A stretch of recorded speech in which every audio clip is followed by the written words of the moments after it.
Hey, what's up everyone, Morey Croson here, and today we're going to be going over the 3 most important parts of throwing the football, and we're going to start the video right now. This is the newest edition of the Performance Lab. Reach your individual goals. You don't want to just talk about straight line speed. We also want to talk about your ability to be quick. We break down your video. Let's make you into the quarterback I know you can become.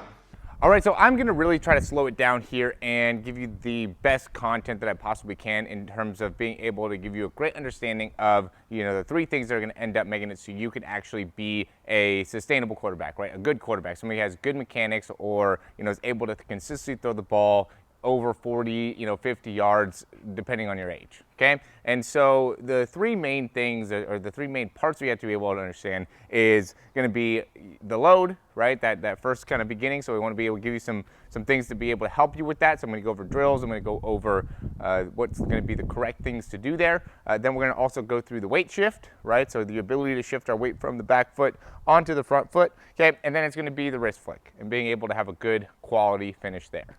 Okay, so the first thing we'll start off with, we'll just go from the beginning to end, even though I think at the end of the day, the most important thing is the wrist flick, but we're going to wait for that till the end, and I would highly recommend you stay till the end because that part is going to be, really what's going to make it or break it here. You could have a good load, you could have a good weight shift. If you don't have a good wrist flick, the ability to really be able to throw the ball at a high level is just, you don't really have a chance, right? The best people in the world are able to get to the right wrist position. So you have to be able to understand how to get there, and your load and your weight shift should all help you in being able to get yourself to the right position. All right, so with the load, there's a lot of different ways of how people can go through it, right? And so what I do with my load and how I think about it is, really I want to be able to allow my shoulder to separate, right? So I want it to be able to get as far back, and I also want to have as much kind of looseness or smoothness in my wrist as possible. I don't want to be going, anywhere like this. I really want to just be going like that, or, for some people, they're just going to kind of lock in, right? And they're just going to keep that wrist more in a neutral position. That's fine. You could have the ability to throw like that, or you can go here. But, the point of the load here is to be able to allow yourself to have some looseness in the elbow, have some looseness in the wrist, allow that shoulder to be able to get some degree of separation from the body, right? And so this ends up just being, to me, the best drill is just being able to, have a good understanding of where I want to go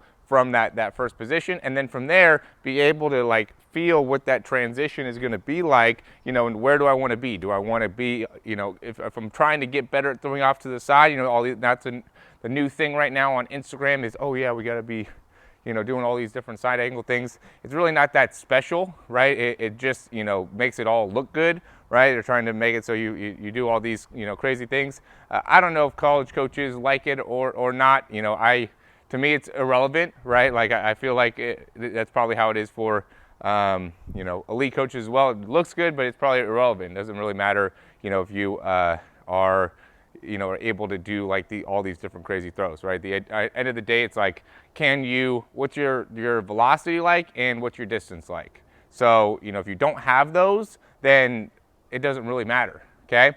So the point of the load, right, is we're getting back here, and then we want to be able to understand how to and where we want to go with the wrist, right? And so, there's some people that are a little bit from here, more trying to come up and over the top, right? And so it almost ends up being like that position with the nose of the football, and then they kind of come down from here. I end up going a little bit more around here. I'm trying to get a lot of external rotation in my shoulder, and then I try to get, a little bit more around. The point is, we want to be able to understand how to be able to load and get ourselves into, the position where we can get the wrist in a neutral position, okay? Because I see too many guys that end up here, right? So we want to be able to work on how can I get to my wrist here, okay? And just being able to work on just that, right? Just getting your wrist in the right place, right? Loading and getting your wrist to the right place and being able to feel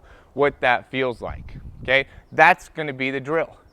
It's not overcomplicated, okay? We're just gonna drill getting our wrists, our load correct and getting our wrists in the right position. Okay, and again, there's, you know, you want to feel looseness, you want to feel separation, you want to be able to feel like you're getting the ball in the position where you're going to have success with the wrist flick and being able to get all of your weight to be able to shift through.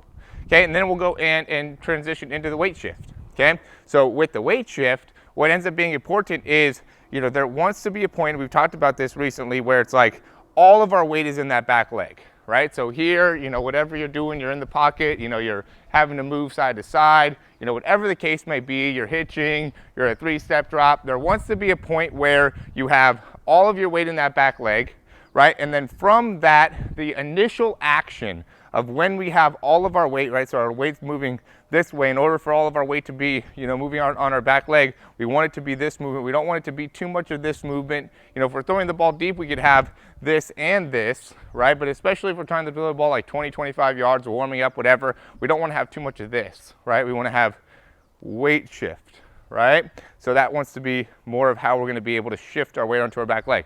And that ends up just being an important thing, like how do we shift our weight? You know, you can go here, and you can go here, and you can go here, right? And then also, you know, a good one is also getting those hips through here.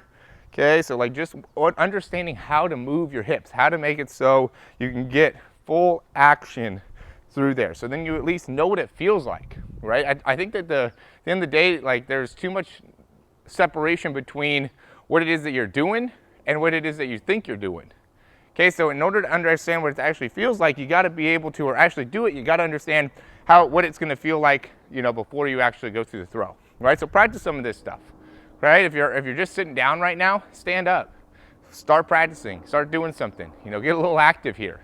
Okay, so we're getting on our back leg, right? We're shifting our weight into our back leg, and then from here we want to rotate. First action is internal rotation of that back hip. Okay, and so as I'm going here and I'm rotating, that's when I'm also going to be trying to take my step through, right? So I'm here and I'm loading and I'm stepping and rotating. Okay, loading, stepping, rotating. Okay, and you can take a step a little bit off to the side. You know, you can open up the foot. There's a ton of different ways to take. You know, some people I think get too caught up in like these small little details. Okay, at the end of the day, you know, we've got to be able to get to the weight shift. Really, if you don't have the wrist flick, it doesn't matter, right? This does not matter if you don't have the wrist flick. Okay, how you load the football does not matter if you don't have the right wrist flick. How you're even holding the football here. You know, people are always saying, oh yeah, you need to hold the football in the right place, or, you know, your foot, whatever. It doesn't matter. If you don't have the right wrist flick, it doesn't matter. All right, so we're loading here, we're getting to the back leg, right? And the wrist flick ends up really just being the consistency, right? Like if you don't have the consistency of planned mechanics, then the chances of you actually having a good wrist flick is practically zero.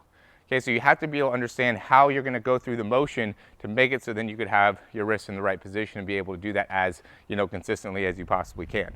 Okay, so you're here, you're loading into that back leg, right? As I'm loading back, now I'm getting my weight to shift. As I'm shifting, I'm really rotating, so I want to get that heel up as fast as I can, okay? And with that, I want to be able to stay retracted with my upper body the best that I can, right? And what I mean by retracted is keeping that front shoulder back and closed and almost keeping my weight back. So the best that I can, I want to almost have like 60% of my weight on my back leg here and 40% on my front leg. The biggest mistake that I see is people are going here, right? There's too much of emphasis on going like this, okay? That's the biggest mistake, the number one mistake. 95% of guys do that, right? There's even some guys that are probably in the NFL that do that. They're just really big guys, right? But you see guys, you know, the guys with the strongest arms, guys like Josh Allen, Patrick Mahomes, you know, Aaron Rodgers, they're here, they're stepping and they're rotating, right? They have so much hip rotation, right? I mean, Aaron Rodgers barely even puts any weight onto his front foot, right? He like stays back the whole time. I don't understand how he like doesn't have to shift any of his weight forward. He just like stays back and then he just like hips, you know, just has like a hip swivel and then has a crazy wrist flick, okay? But the point is that he's staying so far back into his hips, right? And then he just has to go and just snap it and then is able to, you know, sync that up with the wrist, okay? But if you're going here and stepping and initially now you're done. Now we're overextending. You know, now you're way out in front. Now your wrist is going to be way off. Okay, so we want to make sure that we're stepping, we're rotating, we're keeping our wrist or our waist back. Then we're going to get to this position where we're flicking the wrist. Okay, now we're going to get into that. So with the wrist flick, we're coming here, right? We're coming and we're rotating around, or you're coming and getting up over the top. We're getting to this neutral position, okay? And when we're getting to this neutral position, the actions that we want to have, and what you want to practice is going to be, going here, and, if you end up with the ball a little bit too much out to the side, you got to practice on being able to get all the way across, right? If you have the ball, most people end up having the ball too much like this because their wrist is like this, so the football's like that, right? That just means we need to get more this action, right? But really, we should be practicing on loading and getting to this position, right? And then from here, it ends up being a downward action of the wrist, right? It's a downward movement here, okay? You don't want to get too caught up in doing this sideways, right? And the reason I go into the load is because that ends up happening with the load. So if you end up here, now you're going to want to go too much here, okay? And that could look pretty from 15 yards. But that doesn't look pretty from 55 or 65. It just doesn't work, okay? Show me a guy that's throwing 55 like this. If he is, he's probably 6'5". Yeah, so we want to get here. We want to get to a position where we're really, pretty much on top. You can be a little bit outside, right? But the further down you go here, the more that wrist is going to be able to be, a little out of control. So we want to be able to get ourselves to this position. And then from here, it's downward, okay? It's a downward action and flick here. Okay, and that's really what, with the wrist flick, what you want to work on is just getting here, right? And we can go through that whole thing, and then you could just flick the wrist and come down, right? And just work on being able to get to this position and then come downward and flick the wrist, and then be able to just feel great doing that. Just getting here and then downward flicking the wrist, and then you could practice on being able to get into that position every time, right? So then you can go here, downward flick of the wrist, right? And just getting that action of that wrist, right? Here, boom, boom. Here, here, boom, boom. Okay, so you could feel it, okay? And then we can adjust the angle. So we're here, and it's in that same spot. We want to be able to get that, boom. You have to be able to get back to neutral, right? So we're going to end up having to get back to neutral, getting it all the way around so it's back to neutral.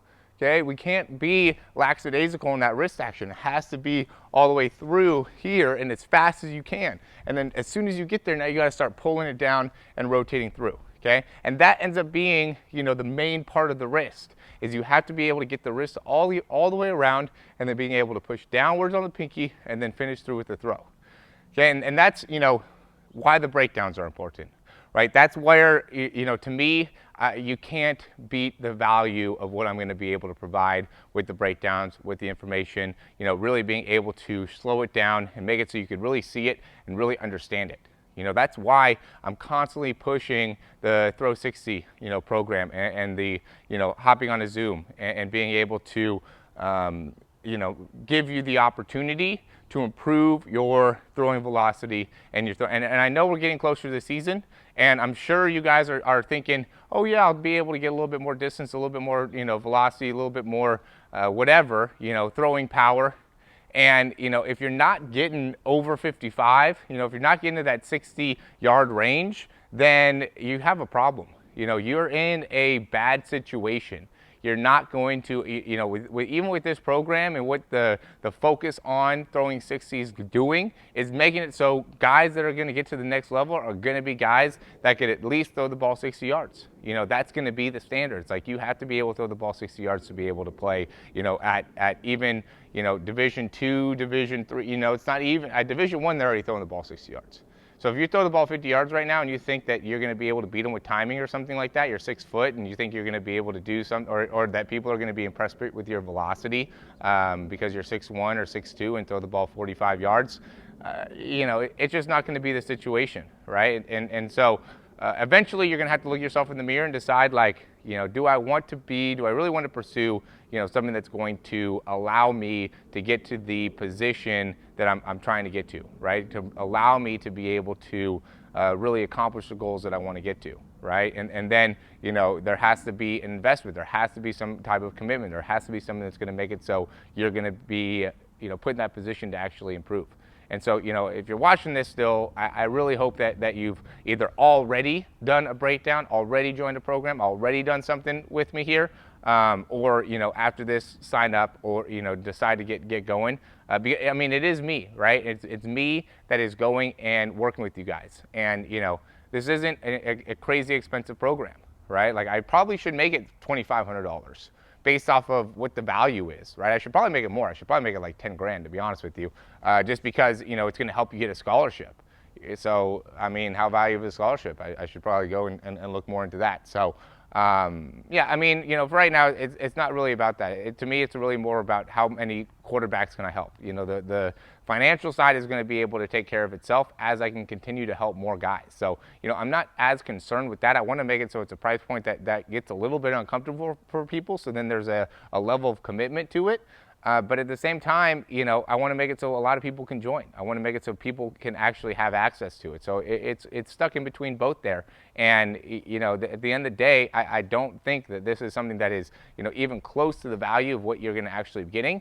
But that's exactly the way that I want it. I want you to be walking away from this like, damn, I got so much value out of that money. So that ends up being the name of the game with what I do here at the Performance Lab. That's all my programs. That's all the things that I do. And so, the Throw 60, I think, is something as a quarterback you got to join. You got to be a part of it. There's just a lot of things that we do to be able to help you guys out here. So, yeah, as always, guys, thanks for watching. Thumbs up, subscribe. If you have any questions, comments, or recommendations, leave those down below. And, talk to you soon.